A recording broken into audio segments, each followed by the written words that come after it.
Hey guys, so I thought I should make another video, keeping on track with like your general timeline for this whole job getting thing. I've actually had to go back and kind of like look at the titles of what I've done. And so far we've actually covered a lot of the really starting point questions. How do you get a job? How do you know if it's the right job for you? And questions to ask, as well as dress code and certification, and if I can ever finish editing the file, how the first day is gonna go. I've been having a little difficulty, so sorry for the people who have asked about how your first day goes. I've been having a little difficulty getting the video to work for some reason. But anyways, so I figured I would continue on with kind of a merger of what to bring and is your personality right for this job? So I'll start with personality because I think that's really easy. Somebody mentioned that they too were also really shy, that they had their certification and everything, but they've been concerned about whether or not they were outgoing enough for this.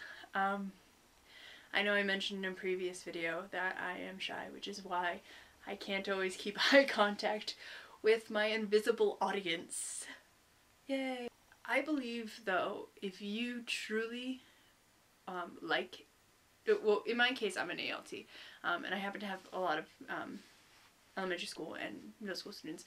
For me, I've always liked children on some level. I used to want to be a high school teacher, which I've answered somebody's question before about did I always want to be a teacher, and the answer is yes. I thought I was going to go into high school, but things happened in life, in this whirlwind, and even though at the time it seemed kind of really bad, it led me here, and I'm so much happier than I think I would have been. So I guess it worked out for me.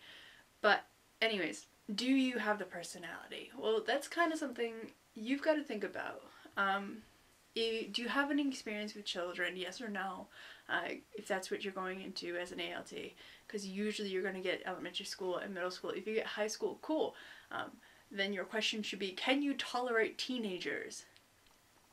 Love them, but they can be difficult. They can't help it. They've got hormones. It's rough being them.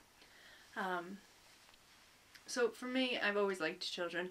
I've got a lot of introverted tendencies because that's what I really am. For me, I have a little bit of control over some of my introverted nature. So this is kind of a shout out to Mrs. Mack back in Auburn High School, Mass. Yeah! She really helped me learn to talk to humans. So yay, thanks Mrs. Mack, I appreciate you. You don't know how much you've actually changed everything for me by doing that. But anyways, I'm sidetracking. Personality. Yeah, so are you outgoing enough? The question isn't outgoing, it's do you love what you're going to be doing? Do you want to truly do it? Are you just coming here for a paycheck, or are you actually going to be invested in part of the kid's life? When I first started, I was pretty unsure. I thought I only wanted middle school, and then I got elementary school and I realized I'm kind of in love with teaching elementary school.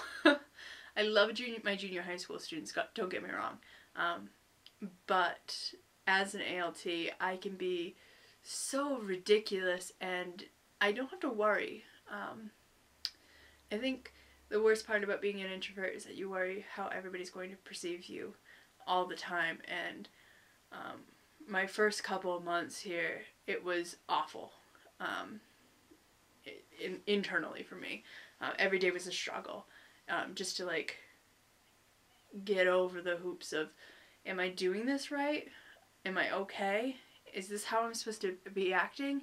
And like no one could really give you guidance because everybody kind of just wings it. So I kind of like was stabbing in the dark for a little bit. But I eventually got my own rhythm, and I started to realize that so long as I fulfilled a certain idea, I was accepted. Middle school is so easy in that respect because all you need to do is when the teacher asks you to read, you read. If the teacher asks you to correct something, you correct it. It's super easy. And if you can spice it up a little bit with your own little, quirky personality thing going on, they love it. I don't get to be as eccentric in middle school because the kids are teenagers. Again, hormones, love them. In elementary school, like I said before, you can be so ridiculous. Just so long as you're not like harming anyone or being creepy, and you're not overbearing, you'll be fine. My first year, I didn't make any lessons at all. All the teachers were in charge of the lessons. So the first teacher I got for that grade that day, I would mimic their lesson for the next one, the next class. This year, I've taken those lessons and I've kind of made them my own. I was given the opportunity to create my own lessons for 3rd through 5th grade, which was kind of nerve-wracking at the beginning because I've never truly made and executed a lesson plan. I was taught how to make one. I was never given the opportunity to execute into it, and Megan helped a lot. I know a lot of you guys are subscribers of her, and having her as a roommate has definitely been a benefit for me. She has more experience at this job, and so she teaches me a lot, even in just her stories. She might not realize it, but with her stories, she tells me things, and I go, oh wow, maybe I could do that in my class, and I give it a whirl, and half the time it works, sometimes it doesn't, or I have to tweak it a little bit to fit my class.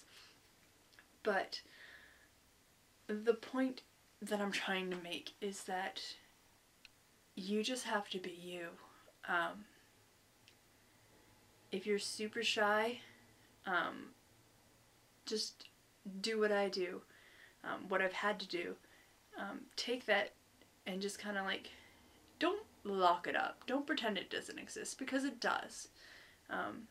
If you ignore it, it's just going to stress you out more because it'll always be there.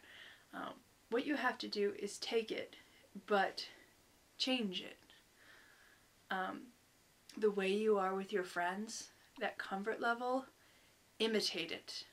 You don't have to fully believe it at first, but imitate it. I started around the end of my first year, at the beginning of my second year, when I started to have these lessons and I started to be able to personalize them, I decided that I like these students so much. They're so funny, and I'm capable of being their friend because I'm not their homeroom teacher. I'm not their regular teacher. I'm supposed to be a little bit off because I am a foreigner. So I decided to act with them like I do with my best friend. And my best friend and I have known each other for, oh my god, 12 years now? A long time. No, it's gotta be longer than that. 13? We've known each other a very long time. So all the ridiculous things I say, all the actions that I do, I over-exaggerate everything. I have discovered a part of me that I didn't know existed, and that is an amazing elementary school actress. So you just gotta treat these kids like they're all your best friends. That comfort level that you have with them. And if you don't have any Japanese, it's still cool, because these kids, they're gonna talk at you. Doesn't matter if you understand them or not. Especially the younger grades. Oh my gosh, they just talk and talk and talk, talk, talk. It's great. And don't worry. They don't care if you can respond. They just want to tell you things. And if you can pick up on what they're saying and you can respond, oh my god, you've just made their lives. All you really need to do, again, is just want to teach these kids. This is actually running on longer. So I'm going to actually cut this. I guess I've talked about personality a lot, and I kind of told you guys a lot of stories. So I think I'll cut out the other part, and I'll do another video a different time. So have a good day, night, evening, whatever. And please keep with the questions. I really appreciate it. And I'm inconsistent, obviously, so just be patient with me. Alright, I'll talk to you guys later. See you!